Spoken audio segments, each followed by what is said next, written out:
All right, here's my favorite part. Let's look at the talent, baby, and we've got a lot of it. It's Mallory's Curtain Corner. It's Curtain Corner with WTF Mallory edition. Hartley and not Greg Powers. Correct. We need to bring Greg Powers in for a segment just once. That's just fair. Once to make me happy. I have said that the whole bit needs to be we need to get every guy in the studio or in the office on the show except for Matt Stepp, just because Correct. Stepp really wants to be on it, and it's funny when we're like, no. Except Schmale, he won't be on it. Well, if it's for the sake of a bit with Stepp, True. I'm willing to let Schmale come on here and say a couple dumb things and then leave. True. Correct. All right, let's start off strong. I think Rachel already talked about him, but let's go to El Paso Pebble Hills and look at their quarterback, Gael Ochoa. I think I said that correctly. I actually got to see him play last year. You did. When they played Canutillo in week 1 of the Texas high school football season, and most people consider him probably the top signal caller in El Paso. And it's not surprising. When you take a look into his stats last season, he threw for 2,029 yards and 24 touchdowns, ran for 453 yards and 9 touchdowns on the ground last season. And how about this, folks?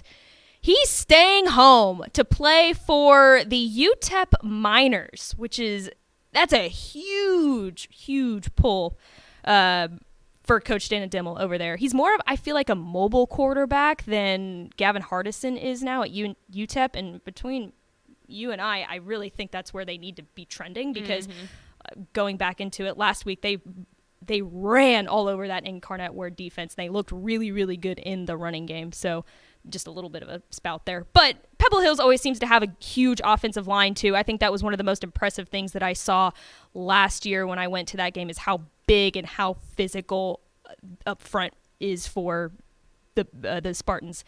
So, yes, he's very well protected in the pocket.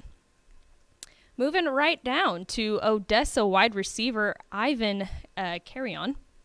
I believe that's how you say it. Mm-hmm. I'm terrible at names. So bad at names. Just always have been.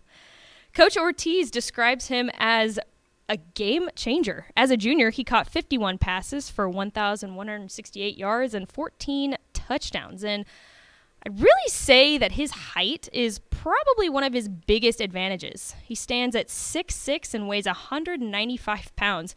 And I think he plays some at tight end too, but he's being recruited as a wide receiver.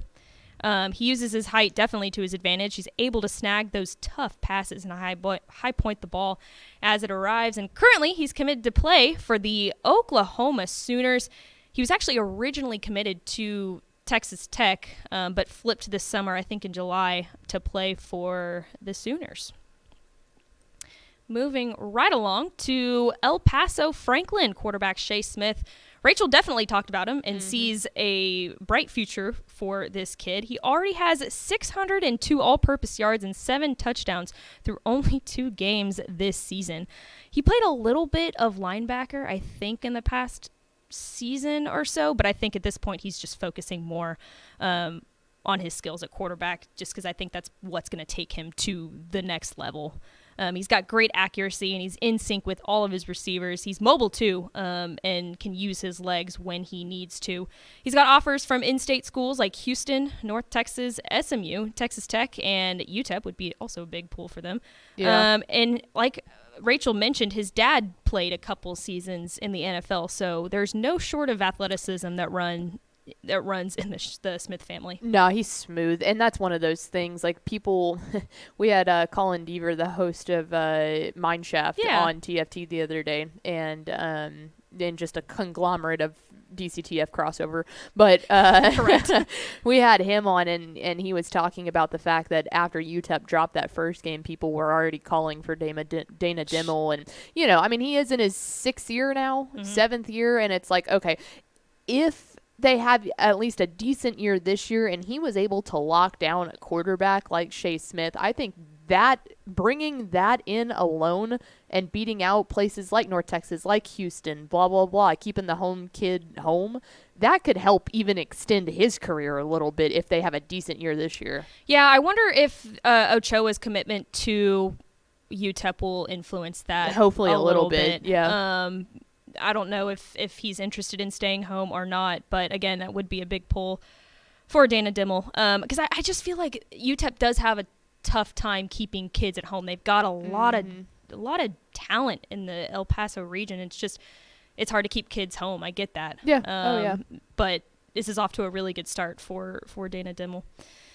Moving right down, there are a lot of good quarterbacks in this region. I just noticed that. I'm like, man, we're talking about 3 different quarterbacks, but, well, I guess Midland Legacy is Permian Basin. But if you're grouping these two together, there's just a lot of quarterback talent. So Midland Legacy quarterback Marcus Davila, to quote head coach Clint Harmon, he's got the best arm that I've ever seen in my coaching career. Now that is saying something. Yeah. He put up 3,052 yards and 36 touchdowns last season, which is just an insane record.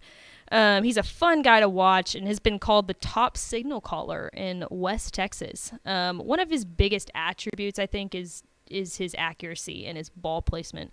He's got a really strong arm and can extend the field by slinging the ball past and over the secondary with not much of an ease, with an ease.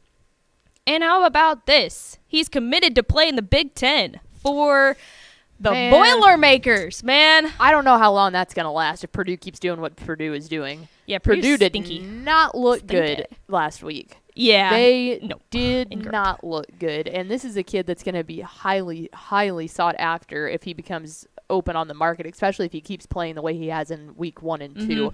I mean, the fact that they're now ranked, if they can go out and get that really good win over Abilene and really start to build some momentum, that's when we start talking about, is this the year that a team out west finally takes down a Dallas team in the playoffs, you know? But Graham Harrell's got to get that offense cooking if he wants to keep this commitment. Yeah, well, they lose to Fresno State, I think, last week. It was bad. Ugly game. But honestly, like, if you're looking at it, this is the type of player that Graham Harrell and Purdue love. Like, this is the type of quarterback that fits their system. He's a pro-style quarterback that can just sling it downfield.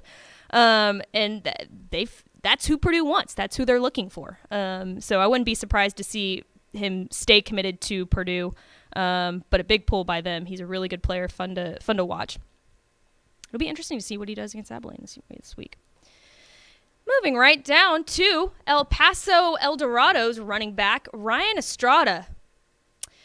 This kid's different, all right?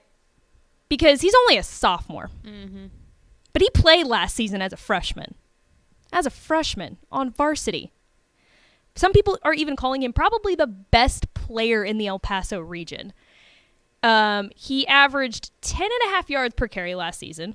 He put up 1,326 rushing yards and 15 touchdowns, 208 receiving yards, and 4 touchdowns in the air. And in his varsity debut, this is worth mentioning, last season, which was, I think, their first game of the season, El Dorado season, he rushed for over 200 yards and 3 touchdowns. As a freshman in his varsity debut. That's insane. Yeah. He's an explosive and speedy back and has really, really good footwork. He's agile and just a tough player that can really create his own holes and his own space to run. Yeah, go ahead. Go ahead. Oh, I was going to say the offers that he already has speaks for itself. Yeah, he's got a couple of in-state offers. Baylor, Texas SMU. Tech, yeah.